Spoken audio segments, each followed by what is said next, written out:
Hey, what's up guys, it's T-Bone here and welcome back to another episode of playing Legendary Game of Heroes. So we're now on day 3 of the event, The Arena Beckons. And if you've been playing the event and you're progressing through the towers, invariably you'll be coming across a team like this with a relatively high-powered Flatline leading card, followed by a Chaos card. Now, at about 9,000 power rating, it will one-shot a team that you're seeing here where I have about 140,000 health. So this team will get one shot, and because I have a revive card in here, it really wreaks havoc. So I have another team that I built up to deal with this team, and this is an idea that I wanted to share with you. Hopefully this is something that you can use. It is relatively low budget, but it does require you having the right cards and the right relics. And that is a card that uses 2 Indales and 1 Starhaven Envoy. And any combination of the I think the giant card would work in here. I just have Libra. I don't have the Master Collection card or the ultra rare. I think they would actually be a better match for this, but I think for the purpose, the support card will be good because she actually will give a 300% bonus to the Indale cards and also have magic penetration with 10 multiplier. And also Starhaven Envoy is a turn delayer card, and it also happens to have 3 multiplier for the magic penetration, so that helps. And then Alexa Tesla, same thing with a 10 times magic penetration, and I can use a relic for her. So this is a setup here, and for relics, I do have 4 different relics to power up the team, including a Amy's Sword of Loyalty, but I think having just 4 light gem spawning relics would be sufficient to power this whole team up. Keep in mind that Indale requires 16 gems to power up, but then he will transform 10 gems to light. So having 2 of these cards will always guarantee that you can power up Starhaven Envoy, who has a 20 gem cost. So this combination is actually really useful against the Flatline team, and I'm going to show you how this works against two different bosses. So let's take a look. So the first team we're going to go up against has 8.7 thousand power rating, and so this is similar to what we just saw there, and let's take a look and see how we can deal with this team. Now the trick here is you don't want to bring in any cards that revive here. You actually do want to make sure that you lose all of your health on turn 1, but you have to make sure that you get all of your battle skills activated, or at least you match enough gems to make sure that it's all available. So on turn 1, match all of the light gems that you can, and then you will take a hit and then revive. The key here is you are able to revive for full health and you maintain your battle skill. So now let's see what happens once we activate everything. So make sure that you activate Indale and then you activate the Starhaven Envoy. Then when you match everything, you will notice that all of the battle skills will get refilled and you'll be able to activate Indale and Starhaven Envoy again. And with the 3 cards that have magic penetrations on it, we are able to drop the barrier number down as well. So you can see after 2 hits, we brought it down to 15.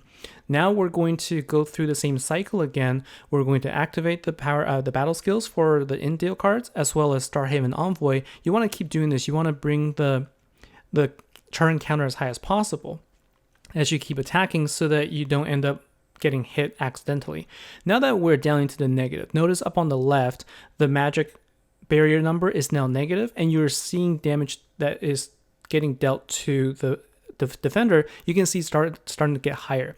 Because the higher or the lower the number becomes, the more damage you'll be able to deal. However, there is a maximum. And so you can see here, I was able to deal enough damage to be able to take out the boss with just matching the gems without actually using Alexa still.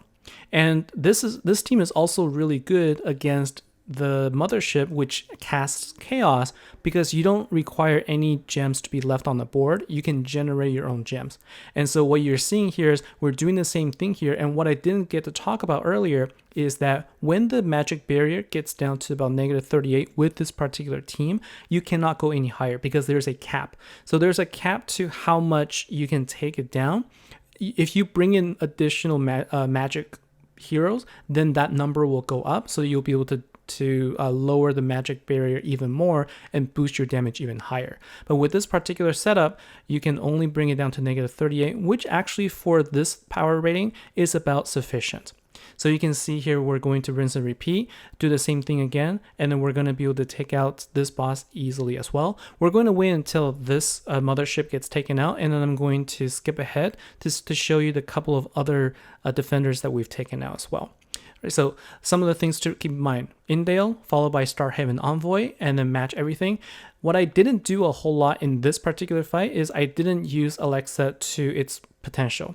I should have waited until Alexa is about, or the magic barrier is down to the maximum, about -35 here, not -38, and then use Alexa here to deal damage. But I'm able to take the boss out here. So now the third one is going to be light, and so this one is going to be a little tougher, but let's take a look and see how we can progress through the rest of the defenders. Now, Rilka in this particular team has lower power because it didn't get boosted as much by the relics. So what you'll see here is that in the next turn, as I get the board filled with light gems and I do a power gem swap, I'm able to take down the health by a significant amount in one hit.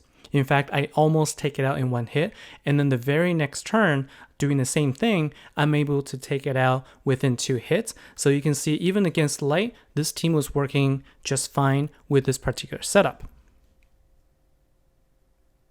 So we're on the last wave here, and finally we're able to take the health down low enough so that we could take out the boss with the next hit. Overall, this particular match took about 7 minutes. And so it's not a short fight. It does take a while, but you can see here we're able to take it out successfully and get our revenge on our particular fight. So we saw this team take out a defender team that has 8,700 Flatline card. What about going up against a 14,300 card then? Well, the answer to that question is it's still possible. In this particular fight, where I'm up against this team, I don't succeed. But I come pretty close to actually winning the match. Now, I don't think it's possible to actually win and get the Valor points, but you should be able to at least take out the defender. 3 of them is all you needed to actually win the match so that you don't get knocked down to the tower.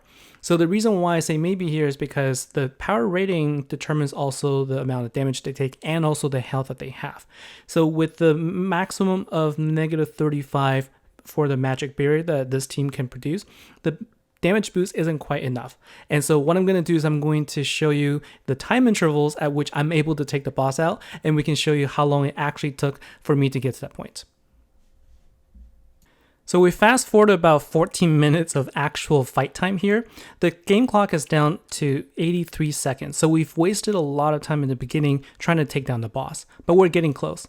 And so you can see the nuke damage from Alexa was 48 million, but it barely took anything off. So the health is really high, but we're getting close. And at this point, unfortunately, I did mess up on my activation. So I only have 1 Indale. And so I'm trying to get everything back up and going. And so this is where I'm getting close, but I do have enough turns still, so I'm not worried about losing health. And so at this point, activate everything again so that I could do my final power gem swap and then take down the boss finally and ready for the next one. This is about 15 minutes to 16 minutes worth of fighting, and I knew that I was in trouble at this point. So time management became the next issue that I needed to deal with, because I knew that I wouldn't be in trouble for taking down the boss. What I was going up against was time. So let's see how long this mothership took us to take down. This time we fast forward only 10 minutes into the actual fight, and we're down to 15 seconds game clock. So that means we've used up 65 seconds of the game clock instead of 100 seconds. So we're doing a lot better here, and we're taking less time. So at this point, though, I knew that I was running out of the clock time, and I knew that I wasn't probably going to be able to take down the third boss, which is required for actually winning the fight.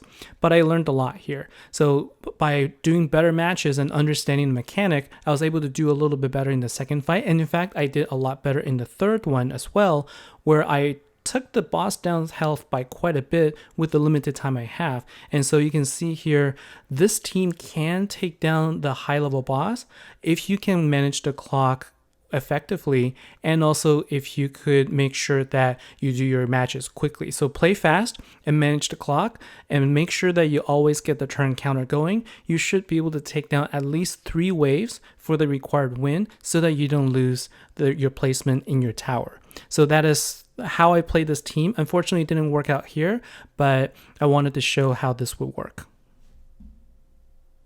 Just wanted to showcase here what happened near the end. As you can see, I took down about almost a quarter of the health of the defender here, and that was with the limited time I had, with about 10 seconds in the game clock. And so really, this was a much better effort here, and I think that we could definitely take on the boss next time we see him again. So that's it for this episode. I just wanted to show this one team and show how it worked. Hopefully this is a team that you'll be able to assemble, and that this also works out for you as you continue to compete in the PvP towers. So thanks for watching. Let me know your thoughts and let me know your feedback below, and I'll see you in the next episode. Take care.